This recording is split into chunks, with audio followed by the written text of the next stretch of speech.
Hey guys, welcome back to my Workbench and World of Modeling. Dan here as always, and as you can tell I'm very tired. I've been working pretty late today, but I wanted to make a video to show you guys some more stuff that I've worked on as of lately. I've been spending a lot of time out in the garage, less time in the bench, as you can see here, so my normal location of filming, to work out in the garage, just get some more work done. Currently I'm working on the mile road, I'm doing some wiring out there, I'm working on the track. I've been spending a lot of time doing that. But I wanted to talk to you guys about some details that I've been working on outside the model road that are a part of the model road but are basically an important aspect to it, and that is the signals and the structures and line side details like that. Aspects like that are very important to the grand scheme of the model road. Things like signals and structures, of course, mainly because they're there in real life. They're going to be trackside. You know, tracks go through these towns, they go through all these areas. Tracks have to be governed, trains have to be governed, so signals are in place. In this case, I'm modeling the location of Fostoria, Ohio, which has tons of signals. It has several different iconic structures that are very, very noted for the locations that they're in the general area of the Iron Triangle. And if you guys want, you can break away from this video real quick and look up some railfan videos of the Iron Triangle in Fostoria, Ohio, to kind of get a general reference of what the area looks like and maybe what some of these details that I'm referring to look like. Basically, in a nutshell, it is CSX and NS trackage that runs through the town of Fostoria, Ohio. There are three main lines, two from CSX and one from NS. They all join together, but in this area there's tons of signals, there's tons of switches, there's several rail yards, lots of signals. The two areas that I'm modeling for Fostoria, Ohio are what are called the B&O East End and the B&O, or rather the C&O South Side Yard. And all these locations have iconic structures, they have signals, all this stuff has to be scratch built. And honestly, one of my biggest gripes that I have with the hobby right now that I've really discovered and kind of bitterly as I've gone along in this project is just really the lack of modern details, modern signals and stuff like that. It's unbelievable because we're so far ahead with technology that we can do all this stuff, but yet none of these manufacturers are focusing on modern signals, signal bridges, signal dwarves. They're not focusing on, you know, side bungalows. They're not working on crossing signals, stuff like that. And to me, it doesn't make any sense, you know, because this is stuff that you have to have if you're modeling modern era, which I think about 60% of the hobby at this point, all of us are modeling modern day. It's essentially needed. Even back, if you're modeling 80s, 90s, 70s, 60s, 50s, steam era, signals and structures like that are still needed, and there's really a big gap in the market, and I'm very frustrated by it. So as you're going to see, I've really had to come to terms with that, and I've been forced to scratch build a lot of stuff, which is very annoying. And again, I just don't understand why manufacturers don't make this stuff. It doesn't make sense to me. I know BLMA has made modern signal bridges, they've done some modern signals, but then they do small runs of them, and then you can't find them, and they're very hard to find, and then the ones you do find are on eBay, and they sell for $100, $200. Case in point, I was trying to bid on a 2-target BLMA signal, one of the hood type signals on eBay here recently a few weeks ago. The thing sold for $110. It was originally like a $40 signal. I mean, come on. So manufacturers, if you guys watch my videos, please make modern signals, for the love of God. Oh my goodness, it's just very frustrating. So I've had to come to terms with that, and not to keep griping, but I've basically been forced to scratch build all of my own signals for this layout, which is not something I was expecting to do at all, but maybe I should have been expecting that with how specific these signals are.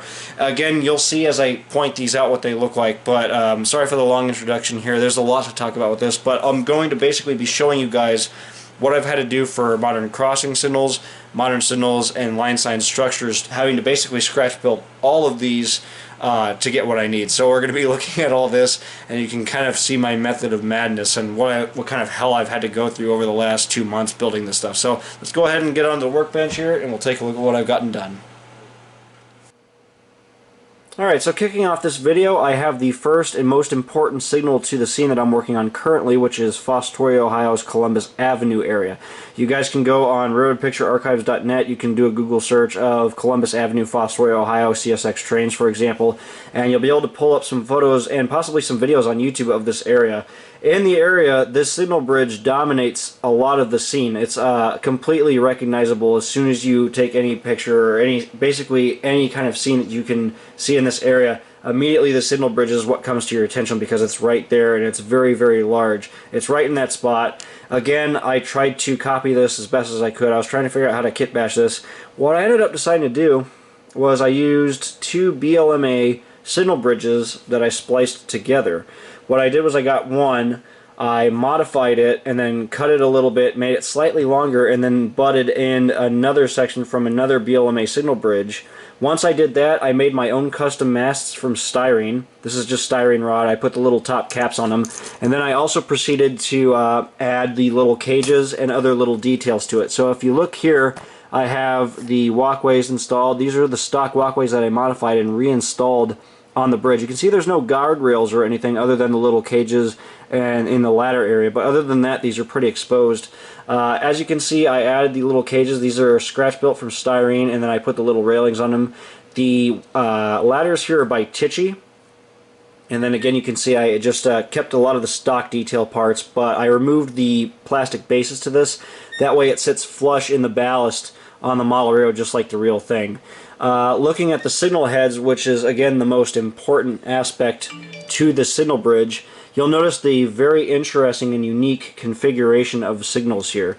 Now, I didn't have a problem using the BLMA heads, the 3-target signals here. That was the easy part. I just got a couple packs of the BLMA signal heads to use, and then I basically made custom brackets for them and installed them on the mast where they needed to be. So for example, you have the 2 main tracks here on the outer side of the signal bridge. These are all 3-target or 3 light target signals, I guess you'd call them. In real life, the bottom signals would be 2 light target signals. However, again, BLMA does not make a variety of these heads. They only make the 3 target. So I had to use what I had, and I just went ahead and just used 2 more 3 target signal heads to get by. And it looks fine. It looks like what it should be, and that's what matters. Here you can see I added the little electrical cable running to the mast, from the mast to the main signal aspect for all the electrical power to the signal heads. That was a cool little detail. That's just some Athern wire for the light bulbs. Now the complex light came here. This one is a 2/2 over a single target in real life, and again I had to compromise by using 3 signal lamps here on the bottom. The top head was even worse because I had to completely scratch build this from styrene and install it, and if we get a good look at it here, you can see how I did that. It's all just styrene. Again, none of this is powered. It's just a dummy static piece, but it is an accurate, mostly accurate representation of what's supposed to be there for the Columbus Avenue area, and I'm very satisfied with it. I think it came out really good. Looking at the next signal bridge here, this one was scratch bashed the same way I did the last one. I just used a BLMA signal bridge to start. I cut it down and added my own new end to it. I then proceeded to add signal masts. I added the little walkways with the railings. I added the Tichy ladders to this, and then I made my own custom brackets and installed 6 total BLMA Atlas signal heads, all 3 light signals again. The prototype, I believe, in real life where this signal is located is a 3/2 signal indication. Again, I had to use the 3/3 target signals because that's the only ones that are available. Atlas or BLMA doesn't make a 2 light version of the signal head, so it's again another compromise. But again, the signal bridge is otherwise made the exact same way, and it looks pretty good. So this will be going on the south end of the yard portion of my model railroad when the time comes. I'm very happy with it. It looks pretty good, and again, it represents what's supposed to be there. And again, unfortunately, this is unpowered. It is just a static model.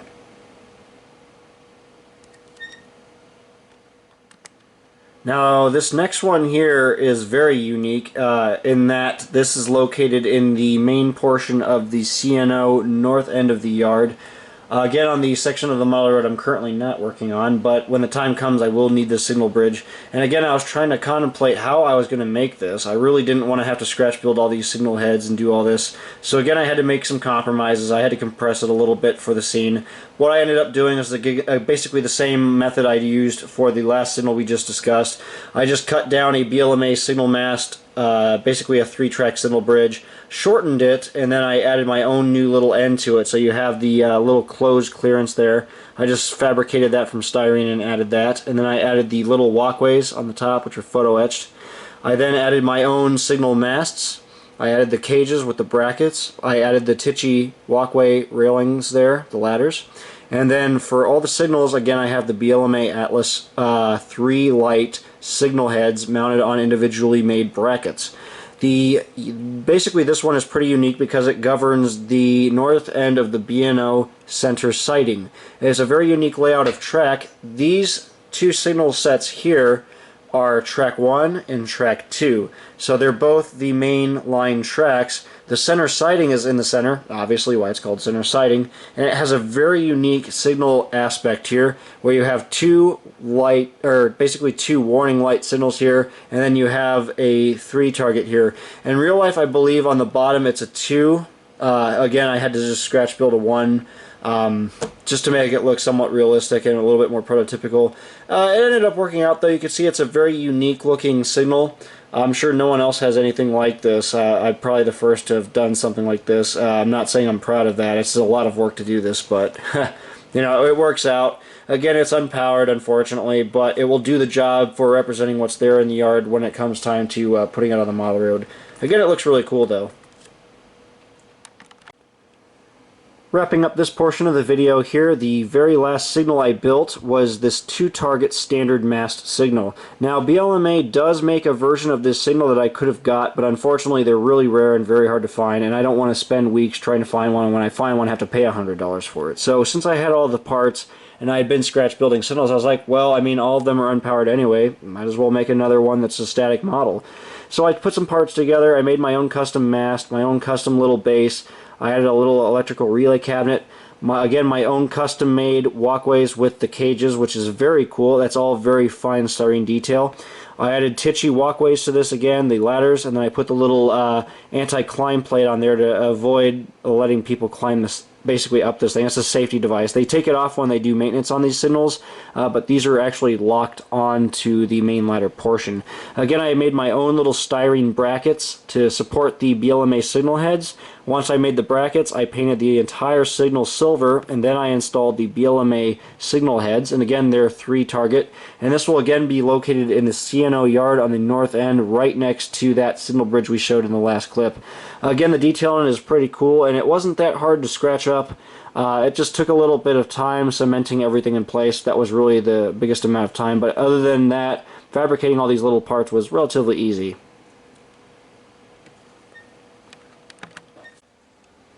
Real briefly, I'll talk about these little trackside bungalows. These are the relay cabinets for the crossing signals. This style is also used for the signals, which in this case I built quite a few of these from scratch. There really aren't any of these currently commercially available. BLMA had originally done a few versions of these, but they're the more modern ones. Atlas has some, and then there's some other obscure companies that have made attempts at making these, but they're never really accurate, and they are honestly very low quality, poorly detailed. I'm honestly looking forward to a manufacturer coming back to this idea of rebuilding these modern bungalows, because there's many different options. Some of these are very large, but for now I've just had to resort to scratch building these, and a lot of these are specifically built to match the bungalows that are on the prototype locations. In this case, this one is in Fostoria, Ohio on the B&O East End on Columbus Avenue. So I scratch built this structure using prototype photos. I added the custom doors, the little brackets. You can see on the end the Columbus Avenue lettering is decaled on there along with the milepost number. You got the little vents on the top. You got the older style ribbed version here. Again, it's got the little posts. Again, all scratch built from styrene, and I just weathered this one up because the real structure is pretty old. It's pretty rusty. It's from the early CSX era days in Fostoria, Ohio, after the B&O, so it's got lots of rust spots and pits. I just went in and did a lot of oil rendering work to this to weather it up. You can see the door's pretty rusty, and it's on all the little corners and stuff. Again, just matching prototype photos. We've got a little vent there. So these little trackside sheds are again an important detail that you need to have if you're modeling modern era or even old era, because they're there for every signal, they're there for every crossing, and you need to have some. So I've again scratch built, I think 6 of these total for my model road, but this is the most iconic one and the most recognizable. So now we get to talk about something extremely cool, and these generated a lot of hype when I showed these off. These are custom Tomar crossing signals that I kit bashed, modified a little bit. I added my own gates to, my own signs, and everything. So to start from the beginning here, There's a real problem with a lot of manufacturers not making these more modern crossing signals. There's really no manufacturer currently other than Tomar that's doing them. And Tomars are very hard to find. Currently Tomar is kind of shut down due to COVID, and they're very hard to get a hold of. I believe they might still have some of these in stock, I don't know, but you can't get a hold of anyone at Tomar currently to even be able to order them. So I had to do a lot of hunting. Unfortunately, I found a set of these that were pretty much brand new on eBay that actually came with the tortoise switch motor. That came with all the circuitry and signals in the box. So I actually won these on eBay for I think 200 bucks. When I got them, they did need a little bit of work, so I had to modify them. I removed the top bells to model the E-bell style, so the current style. I had to do my own gates because I don't like the gates from Tomar, and mine had to be a specific style for the road crossing which I'm modeling, which is Columbus Avenue. So with this one, what I did was I built my own little gate section and my own bracket, and then I installed it to the Tomar signal. I had to cut the stock ones off, and then I actually added my own little mechanism on the back here. This is all scratch built from styrene, but you can see it doesn't interfere with the gate's movement.